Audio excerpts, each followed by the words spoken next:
ছালটাকে ছাড়াবার জন্য গরম জলের দরকার হয় আর কি। দাঁড়াও, গরম জল আমি করে নিয়েছি। নামা এখানে গরম জলটা। এই বিদ্যুৎ নিয়ে যাও জলটা বাইরে, পারবো না তো। এই যে গরম জলটা এখন নিয়ে যাওয়া হবে। ধরতে ধরতে পারবো না, ধরো এইটা দিয়ে ধরো, এইটা দিয়ে, এইটা ধরো, এটা ধরো ধরো। আস্তে করে নিয়ে চলো, অনেকটা জল, নাহলে আমি নিয়ে চলে যেতাম। চলো।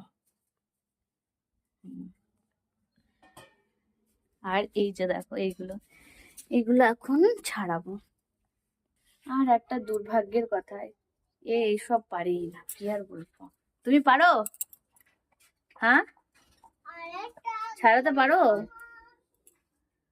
পারো ছাড়াতে? পারেন, তা আমাকেই করতে হবে, কিছু করার নেই। অ্যাকচুয়ালি দোকানে কিনতে পারে, কিন্তু আমি কখনো নিজের হাতে রান্না